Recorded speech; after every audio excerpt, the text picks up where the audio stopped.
लेकिन अब बढ़ते हैं आगे और अब बात उस दुर्घटना की जो आज विशाखापट्टनम में हुई, जिसकी वजह से 11 लोगों ने जान गंवाई है।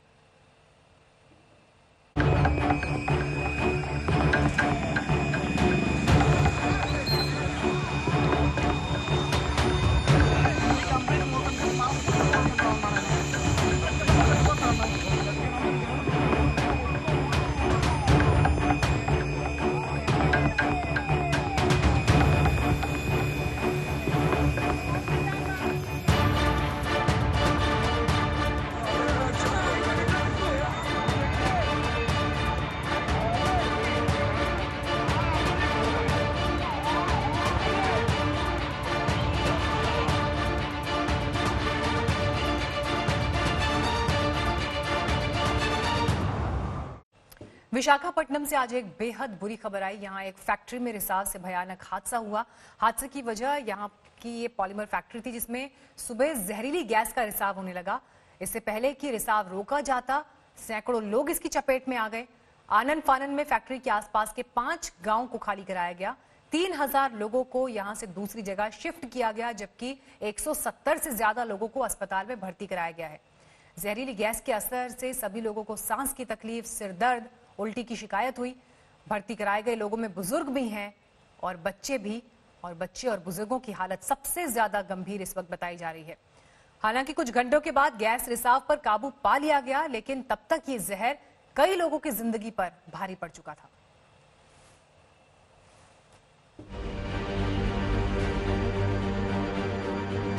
सड़क पर बेसुध पड़े लोग, गलियों में लाशों की तरह बिछे लोग, हाँफती कांपती बदहवास जिंदगी। विशाखापट्टनम में ऐसा भयानक मंजर पहले किसी ने नहीं देखा था। क्या बच्चे, क्या बुजुर्ग, क्या औरतें और क्या मर्द, सांस के एक एक कतरे के लिए हर कोई तरसता और तड़पता नजर आया।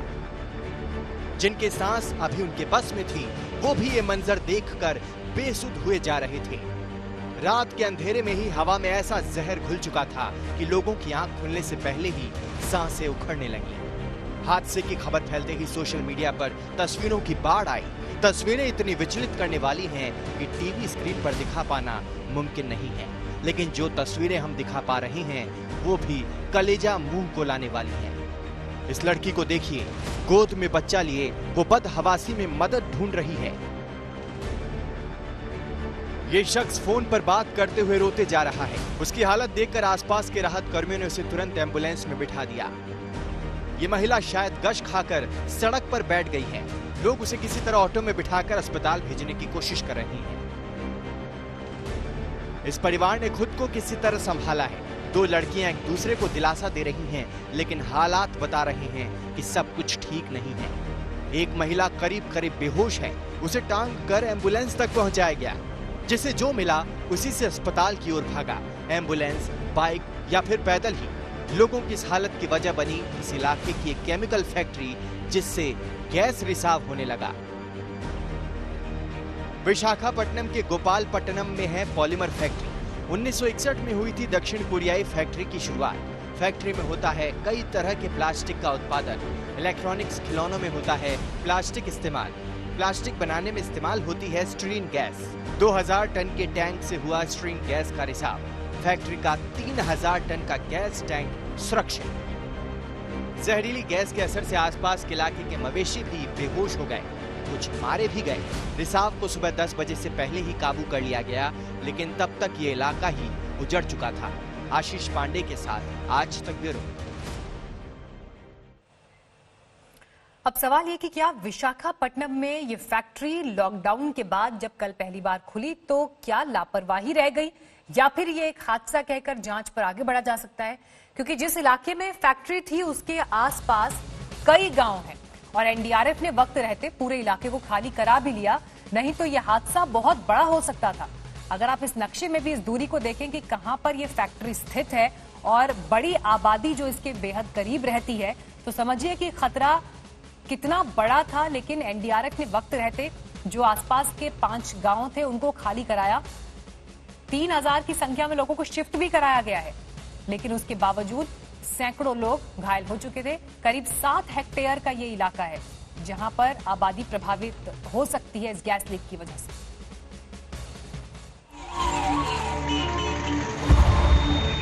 इससे पहले कि विशाखापट्टनम के लोग नींद की आगोश से निकल पाते, हवा में घुलकर मौत उनके सिर पर मंडराने लगी। शहर से सटी केमिकल फैक्ट्री के टैंक में रिसाव शुरू हो गया और जहरीली गैस ने आसपास के करीब 3 किलोमीटर के दायरे को चपेट में ले लिया।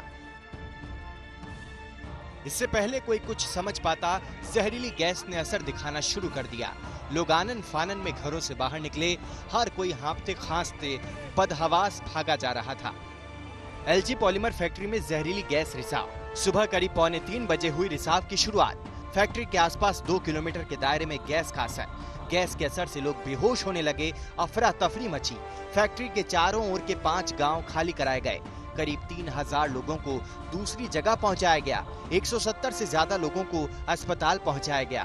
प्रभावित लोगों को सांस में तकलीफ, उल्टी और सिरदर्द की शिकायत। गैस के असर से अब तक 10 लोगों ने दम तोड़ा। Right now the situation on the ground is that we brought it under control. 97% of the compound, the liquid component has been neutralized. So जो है just very little amount has gone escaped into the air. And whatever the initial reports that have come to us is that it was not a prolonged exposure that took place. A lot of people are on the path of recovery. And हादसे की खबर मिलते ही CM Jagan Mohan Reddy Hyderabad से विशाखापट्टनम पहुंचे। इधर दिल्ली में भी PM Modi ने बैठक बुलाई और फोन कर सीएम जगन मोहन से बात कर उन्हें पूरी मदद का भरोसा दिया। मौके पर एनडीआरएफ की टीम तैनात थी और जहरीली गैस से प्रभावित लोगों को निकालने और अस्पताल तक पहुंचाने की कोशिशें जारी थी। लेकिन एनडीआरएफ से पहले आम लोग ही एक दूसरे की मदद करते नजर आए। Exactly, we don't know. There was a styrene gas leak. We got information on that. Our people went and alerted the villagers. On that, most of the adult people have vacated the village, but some of the children and ladies they stuck there. Those were rescued by our team. ताजा जानकारी के मुताबिक प्रभावित इलाके से ज्यादातर लोगों को निकाल लिया गया है। करीब 170 लोग पास के सरकारी अस्पताल में भर्ती कराए गए हैं, जबकि कुछ लोगों का इलाज निजी अस्पतालों में किया जा रहा है। जहरीली गैस के असर से सभी लोगों को सांस की तकलीफ, सिरदर्द और उल्टी की शिकायत है। भर्ती कराए गए लोगों में बुजुर्गों और बच्चों की हालत ज्यादा गंभीर बताई जा रही है। कई घंटों बाद गैस रिसाव पर काबू पा लिया गया, लेकिन तब तक ये जहर कई लोगों की जिंदगी पर भारी पड़ चुका था। राहत की बात यह है कि गैस के लीकेज पे कंट्रोल पा लिया गया है, लेकिन चूंकि ये एक जहरीली गैस है, इसका इफेक्ट महीनों तक भी होता रहेगा ऐसा अनुमान लगाया जा रहा है। तो पूरा अब फोकस जो है, पूरा ध्यान ज्यादा से ज्यादा लोगों को हेल्थ और मेडिकल असिस्टेंस, उनको राहत और उनको अलग स्वास्थ्य सुविधाएं पहुंचाने पर जुड़ी हुई हैं। पूरा फोकस वहां पर है। मुख्यमंत्री आंध्र प्रदेश वाई जगन मोहन रेड्डी खुद विशाखापट्टनम में मौजूद हैं। कैमरा पर्सन दामोदर के साथ आशीष, आज तक हैदराबाद। गैस रिसाव के बाद एनडीआरएफ ने हवा की रफ्तार से अपने बचाव ऑपरेशन को अमल में लाना शुरू किया। एक स्पेशल टीम फैक्ट्री में जहरीली गैस के धुएं को चीरते हुए इस मिशन में लग गई। एनडीआरएफ के डीजी ने आज तक से बात की और ये बताया कि गैस के जहर के बीच ये ऑपरेशन लोगों को बचाने का उनके लिए कितना मुश्किल था। देखिए, 2:30 बजे ये सूचना मिली गांव वालों को और गांव वालों के माध्यम से लोकल प्रशासन वहां गया पहले, और 5 बजे के आसपास एनडीआरएफ को सूचित किया गया। आधे घंटे में एनडीआरएफ की टीम वहां पहुंच गई। वहां केमिकल बायोलॉजिकल वाले जो एक्सपर्ट्स हैं उस टीम में हैं, तो करीब हम लोग रोटेशन से अंदर गए और जो इवैक्यूएशन का काम है उसको लगभग कंप्लीट किया जा चुका है।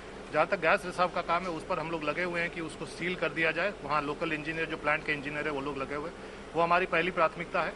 और कुछ लोग जो अस्पताल में हैं उनमें से कुछ लोग गंभीर हैं। 6 लोगों की मौत हो चुकी है, जो Andhra Pradesh disaster management authority ने बताया। बाकी लोगों पर हम लोग फोकस कर रहे हैं कि ज़्यादा से ज़्यादा लोग खतरे से बाहर। आपकी स्पेशल टीम वहाँ पर लगी हुई है। अभी की सिचुएशन क्या है? जो लोग बायोलॉजिकल इससे लड़ने की क्षमता रखते हैं वो लोग वहाँ पर गए हुए हैं।